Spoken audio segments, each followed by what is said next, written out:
Shalom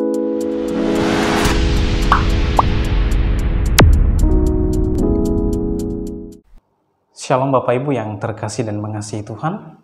Sebelum kita mendengarkan kebenaran firman Tuhan, mari kita berdoa. Kami bersyukur untuk kesempatan yang Tuhan berikan kepada kami, sehingga kami boleh diberikan kesempatan untuk mendengarkan kebenaran firman-Mu. Dan biarlah Allah Roh Kudus yang menuntun kami, sehingga kami boleh mendengar dan membuka hati kami untuk senantiasa menerima kebenaran firman. Baik yang kami mendengar maupun hamba-Mu yang menyampaikan firman-Mu, Engkau tolong kami semua sehingga kami di dalam satu kesatuan yang utuh di dalam Kristus Yesus. Terima kasih Tuhan Yesus, terima kasih. Kami siap mendengarkan kebenaran firman Tuhan. Di dalam nama Tuhan Yesus Kristus kami sudah berdoa. Amin. Bapak Ibu yang saya kasih dan mengasihi di dalam Tuhan Yesus Kristus, mari kita buka Alkitab kita yang terambil dari Efesus 5 ayat 15 sampai 18.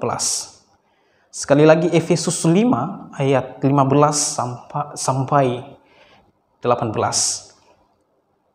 Saya akan bacakan dan Bapak Ibu menyimak di dalam Alkitab masing-masing. Shalom bagi kita semua. Karena itu perhatikanlah dengan saksama bagaimana kamu hidup.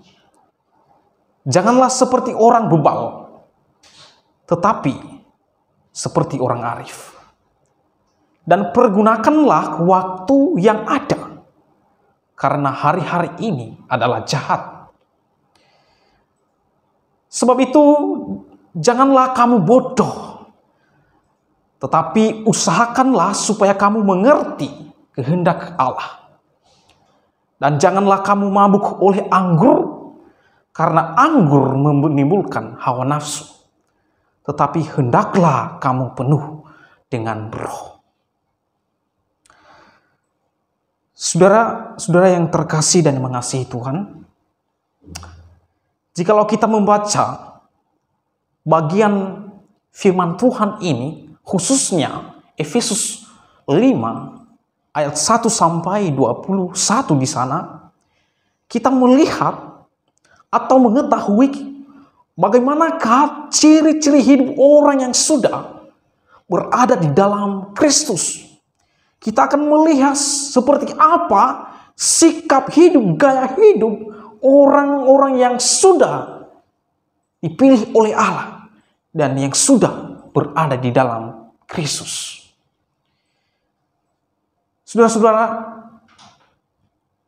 ciri orang yang sudah berada di dalam Kristus, di sana dikatakan memiliki kehidupan sebagai anak-anak terang. Ya, itulah sebabnya Paulus berbicara di ayat 16. Ya, salah satu ciri orang yang sudah berada di dalam Tuhan adalah mempergunakan waktu yang ada.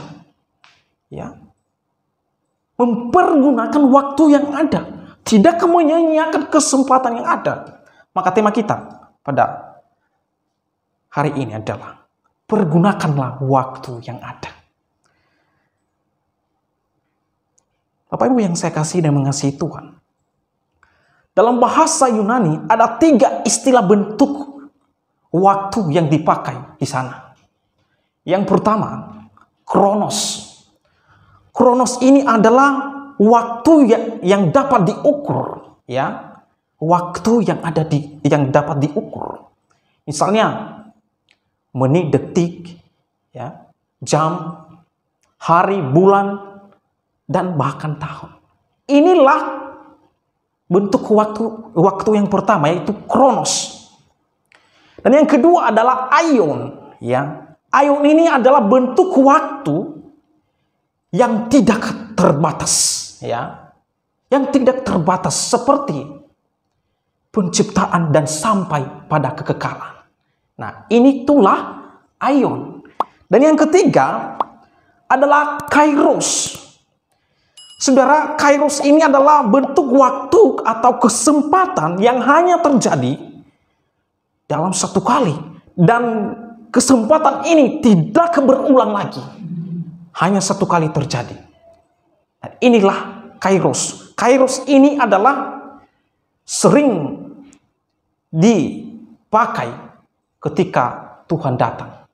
Ya, ketika Tuhan datang kedua kalinya, maka waktu ini dikatakan Kairos. Ya, saudara-saudara,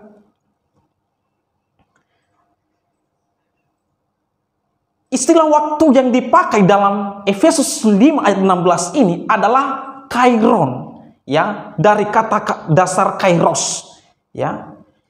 Kairos adalah merupakan waktu di mana kesempatan itu hanya satu kali terjadi dan waktu itu tidak pernah terjadi kembali. Saudara, maka ketika saya merenungkan hal ini, maka saya mengajukan satu pertanyaan, ya.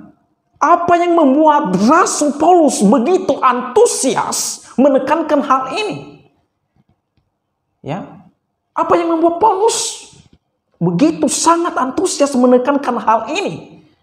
Ya, saudara, yang pertama, karena Paulus tahu di mana ada saatnya tidak ada lagi kesempatan untuk memperbaiki hidup. Ya. Tidak ada lagi kesempatan untuk memperbaiki hidup. Kalau Tuhan sudah memanggil kita, sudah kembali kepada Allah, maka tidak ada kesempatan lagi untuk berbuat hal-hal yang sesuai dengan kehendak Tuhan. Jadi saudara, kalau saudara dan saya menggunakan waktu ini hanya untuk sia-sia dan hanya untuk keinginan daging, nanti suatu kelak Tuhan memanggil kita, maka saudara tidak ada kesempatan lagi. Ya. Jadi kalau itulah sebabnya Paulus berkata banyak hal bahwa harus menggunakan kesempatan ini, harus mempergunakan kesempatan ini. Jika tidak, suatu saat nanti tidak ada kesempatan lagi untuk mau berbuah baik. Itu yang pertama, saudara. Yang kedua, Paulus tahu bahwa hari-hari ini adalah jahat. Saudara, perhatikan ayat 16 itu. Dan pergunakanlah waktu yang ada, karena hari-hari ini adalah jahat. Pertanyaannya, mengapa Paulus berkata demikian? Ya, Paulus tahu bahwa semakin hari semakin terus, ya, perkembangan zaman, maka semakin bobroknya moral manusia.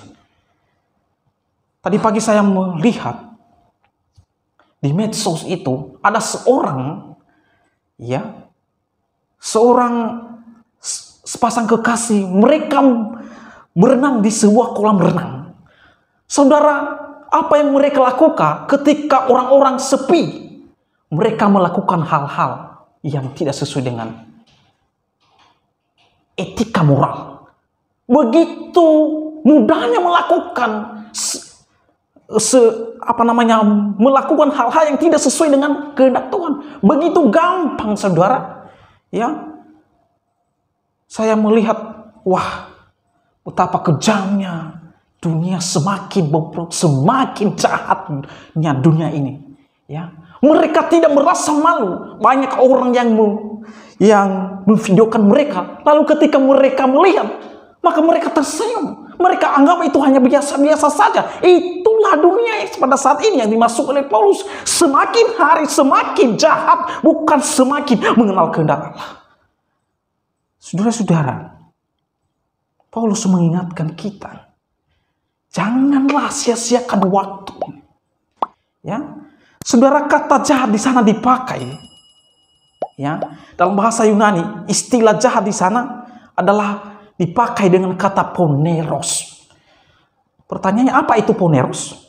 Poneros itu adalah kejahatan yang selalu menunjukkan kepada kejahatan moral. Kejahatan ini berpusat pada pikiran daripada tindakan.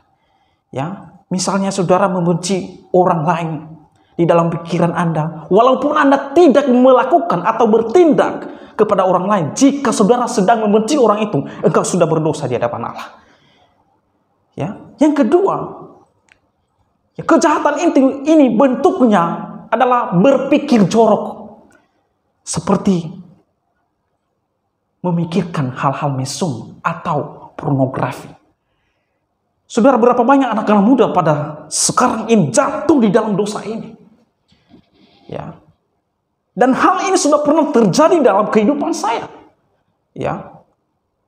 Tapi puji Tuhan, saya bisa terbebas di dalam Kristus. Jadi saudara-saudara, kalau ada anak-anak muda di sini, mungkin sudah terikat dengan pornografi, maka tidak ada jalan lain engkau kembali kepada Allah. Tidak ada jalan lain engkau kembali meminta ampun kepada Allah. Yang bisa membuat kamu, memuaskan kamu, hanyalah Allah, dan mengembalikan hidupmu kepada rancangan Allah. Ya, kalau pornografi sudah terikat kepada kita, maka semakin hari semakin dia minta, dan dia minta, sekali ini saja nggak apa-apa, sekali ini besok bisa saya lupakan. Tidak ada seperti itu. Kalau saudara dan saya sudah dikuasai oleh iblis, maka dia terus minta apa yang engkau mau itu.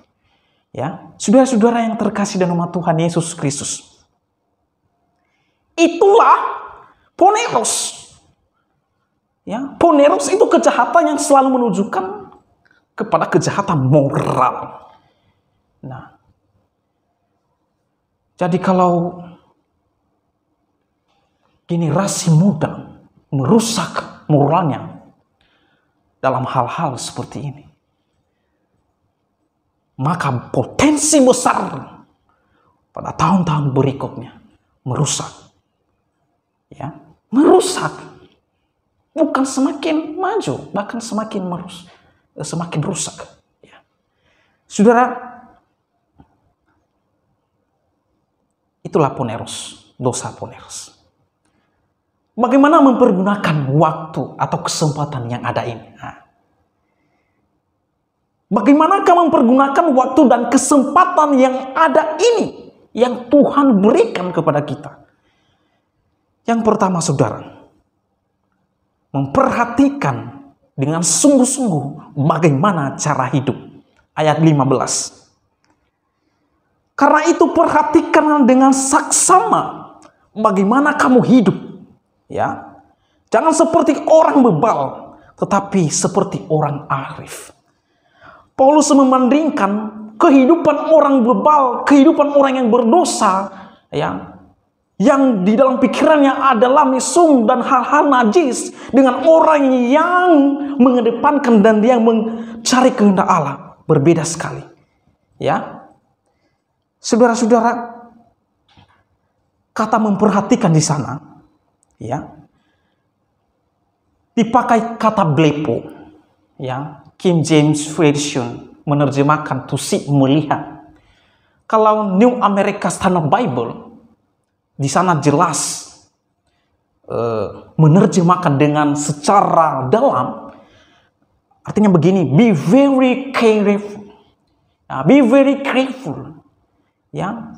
Dan juga terjemahan New International Bible dan New International Vision, mereka menerjemahkan yang sama, yaitu be very carefully. Artinya perhatikan dengan sungguh-sungguh, perhatikan dengan benar, perhatikan dengan betul-betul. Jangan hanya melihat saja. Kalau hanya melihat bisa lupa.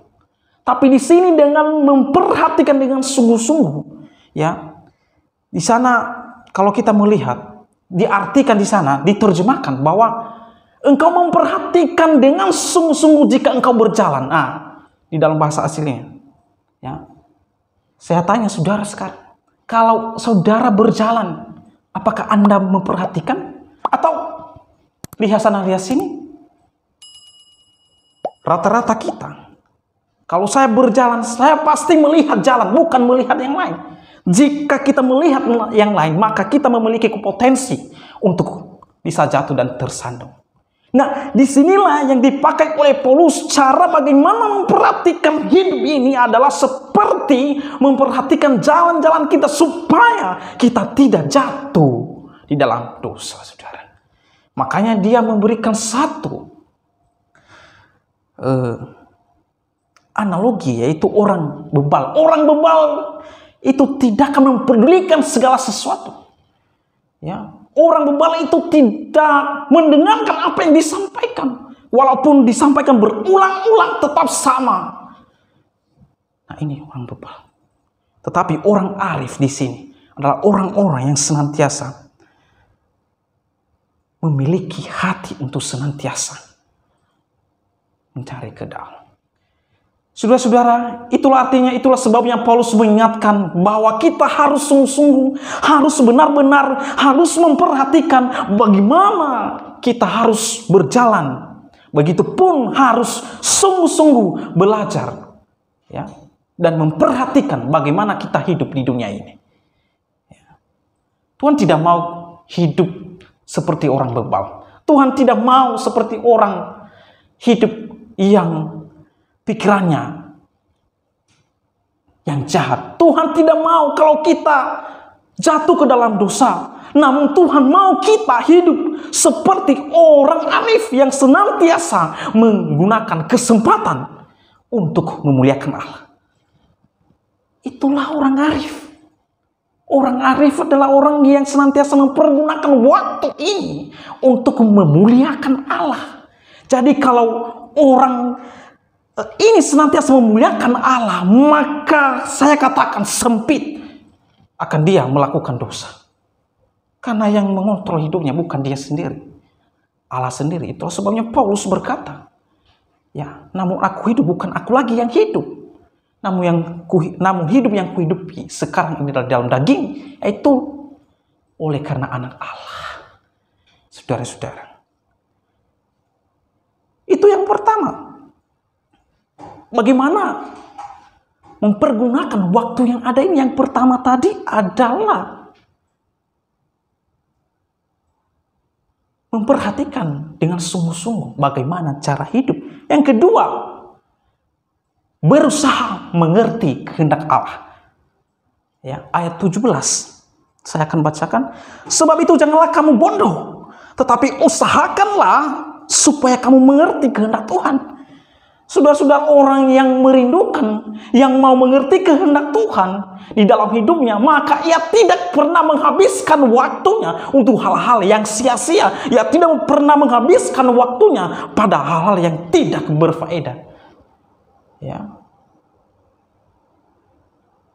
Saudara, itu tidak ada gunanya. Tidak ada. Tetapi orang yang berusaha mengerti kehendak Tuhan adalah ia akan menggunakan waktu dan kesempatan sebaik mungkin. Saudara, saya sudah ekspos kata berusaha di sana. Dalam bahasa Yunani dipakai kata ginomai.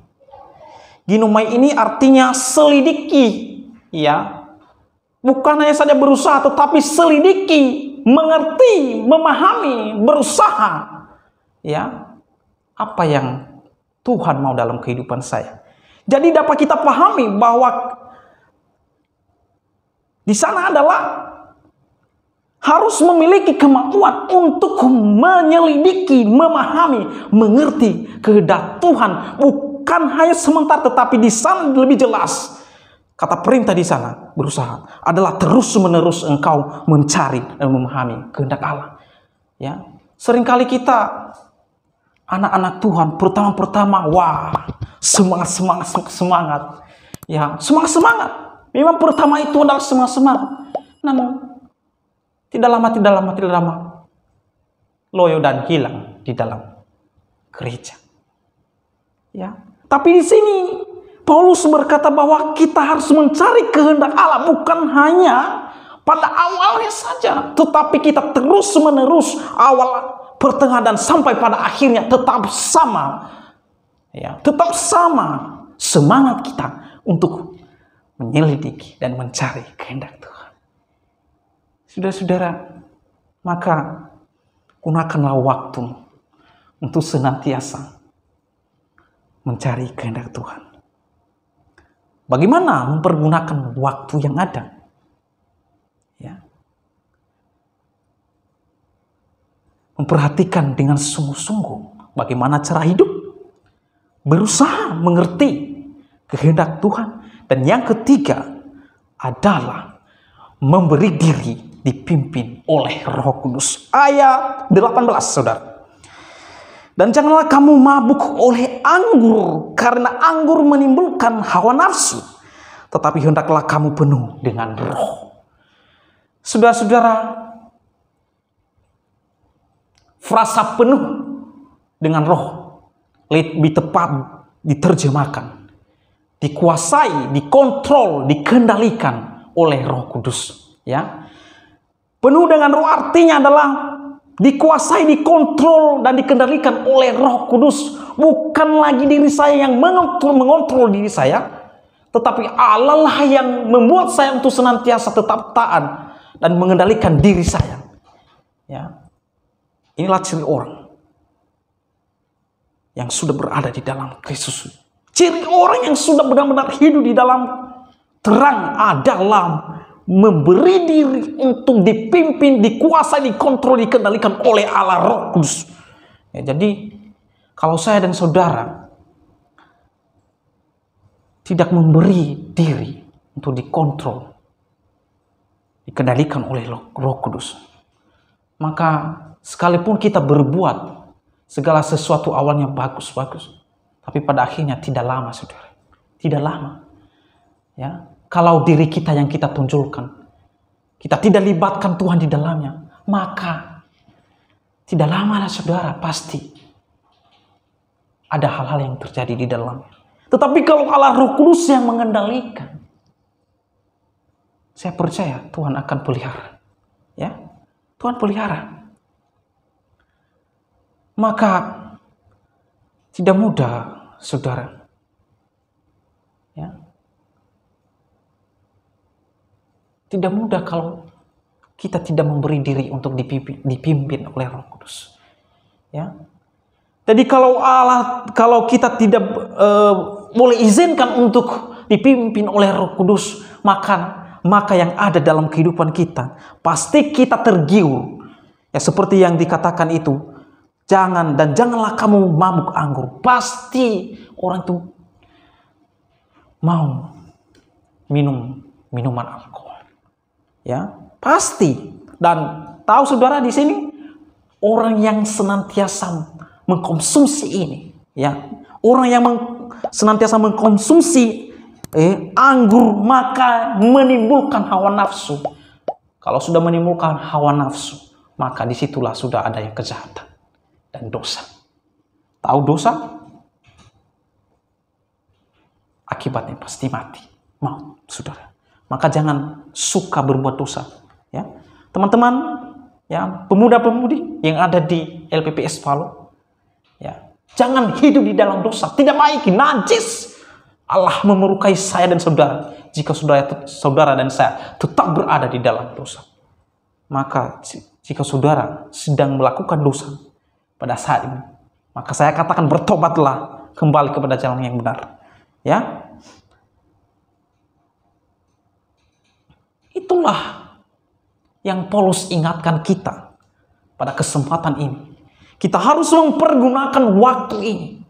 Jika tidak mempergunakan waktu ini, maka suatu saat ada waktu dan tidak ada lagi kesempatan untuk kita memperbaiki diri. Maka pada kesimpulannya, saudara, pergunakanlah waktu dan kesempatan yang ada dengan sungguh-sungguh. Untuk apa, saudara?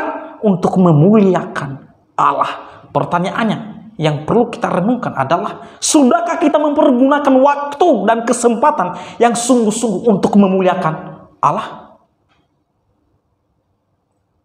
Amin, saudara. Mari kita berdoa. Terima kasih untuk firman Tuhan yang telah kami dengar. Dan biarlah firman ini tidak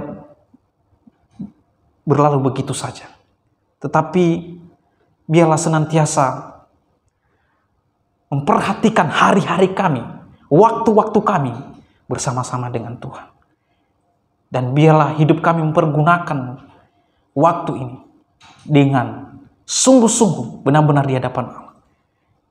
Biarlah kami mempergunakan waktu ini dengan mengerti, mencari, berusaha mengerti kehendak. Dan biarlah kami senantiasa mempergunakan waktu ini untuk senantiasa memberi diri dipimpin oleh Roh Kudus. Terpujilah Engkau ya Tuhan, hamba-Mu telah selesai berbicara. Engkau memberkati hamba-Mu dalam pelayanan, dan juga teman-teman dan Bapak Ibu yang sedang mendengarkan siaran ini. Biarlah Tuhan yang senantiasa menolong mereka untuk senantiasa hidup bersama-sama dengan Tuhan. Terpujilah Engkau ya Tuhan, Soli Deo Gloria. Amin.